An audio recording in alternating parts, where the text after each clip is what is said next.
peut y aller? Oui. Voilà, nous sommes toujours à Ludovia et cette fois nous sommes en compagnie d'Hélène Bernard, qui est rectrice de l'Académie de Toulouse. Voilà, et on va parler ensemble du numérique, bien sûr, parce que c'est le sujet de Ludovia. Et précisément, c'est la question de l'attention, la question de l'engagement des élèves. Et tout ça se ramène un peu aussi basiquement à des questions d'équipement. Est-ce que les équipements dans les établissements scolaires sont suffisants? Et notamment, il y a une tendance très forte et qui est présente dans le plan national du numérique pour l'éducation, à l'équipement individuel des élèves. Est-ce que ces questions-là d'équipement, ces questions de choix entre des tablettes, des ordinateurs portables, chacun le sien ou bien plusieurs, ça vous paraît une question importante? C'est la question des collectivités. Vous la prenez comme une question importante, une question. Mais au-delà de ça, au fond, évidemment, ça pose des problèmes pédagogiques, des problèmes d'éducation. Donc, on aimerait simplement avoir votre point de vue sur ces divers sujets. Bonjour, oui, effectivement, nous sommes à Ludovia avec un temps absolument solaire. Une manifestation consacrée au numérique éducatif. La question des équipements. Dans ce domaine-là, des équipements informatiques et maintenant multimédia, numérique, on va effectivement vers la mobilité, des équipements de plus en plus puissants, de plus en plus performants, de plus en plus attirants aussi, même esthétiquement beaux. Et je crois qu'on évolution technologique, donc c'est très difficile. À partir du moment où on voit les tablettes se diffuser partout, les mobiles étant partout, le taux d'équipement des ménages, des jeunes, quelle que soit d'ailleurs la catégorie socio-professionnelle, c'est intéressant, est incroyablement élevé maintenant, au moins en smartphone. Il est difficile d'imaginer qu'à l'école, au collège ou au lycée, on va équiper les jeunes avec des équipements d'avant-hier.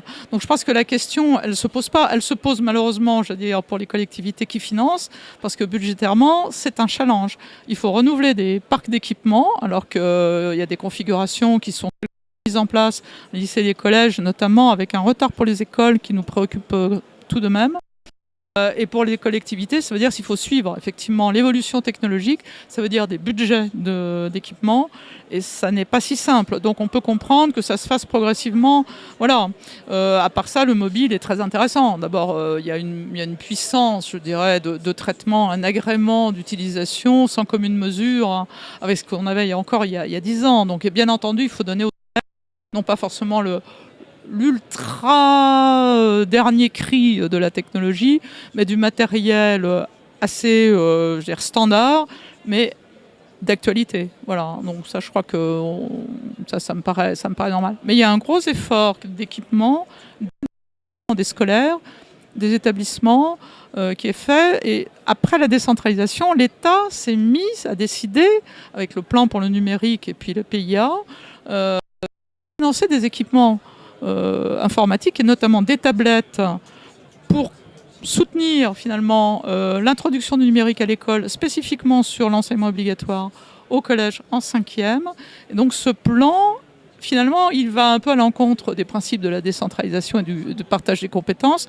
L'État, par ses financements exceptionnels, cofinance des équipements type tablette au collège, en demandant aux collectivités de faire la moitié du chemin. Bon, elle finance aussi les infrastructures, mais il y a une véritable volonté de faire passer à une autre étape l'usage du numérique. Et pour développer les usages, il faut effectivement que tout le monde ait à peu près un matériel convenable et up-to-date, quoi. Peut-être une petite question sur le premier degré dans un territoire comme l'Académie de Toulouse, qui est un territoire très vaste avec de l'ultra-urbain à Toulouse et puis du rural autour. Dans le premier degré, on observe souvent une grande disparité justement dans les niveaux d'équipement.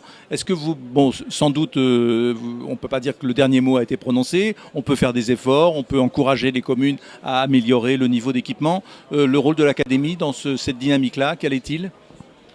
D'abord, évidemment, de susciter une dynamique et d'accompagner les collectivités. Moi, j'ai mis en place un comité de pilotage académique avec régions, les 8 départements, les principales collectivités.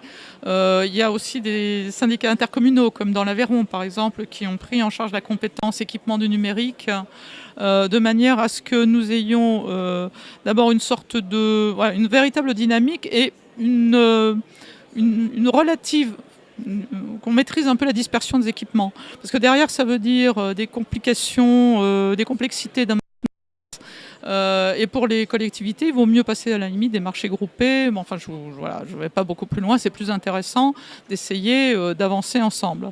Donc, là, les collèges et les établissements sont bien équipés. Alors, étaient bien équipés en informatique, en mobile, en tablette. Le plan du gouvernement, du plan numérique pour l'école va donner incontestablement un coup de fouet. Mais ça arrive au moment où les collectivités ont aussi quelques contraintes, connaissent des contraintes budgétaires. Donc, selon les convictions politiques des autres, le talent des inspecteurs d'académie, du recteur de l'académie et les situations budgétaires. On a des situations assez diverses quand même. Encore une fois, la préoccupation pour moi, elle est plutôt celle du premier degré où on a quand même un retard. On n'a pas tout à fait 20% d'ENT dans les écoles, dans l'académie de Toulouse. Parfois d'ailleurs c'est petites communes qui font le plus gros effort, c'est pas forcément les grandes villes. Il faut vraiment qu'on arrive à booster le premier degré parce que il ne faut pas qu'il y ait trop de difficultés à l'arrivée au collège et par ailleurs ils les utilisent ces matériels-là, les jeunes chez eux. Donc il faut qu'on puisse favoriser une dynamique premier degré. Très bien.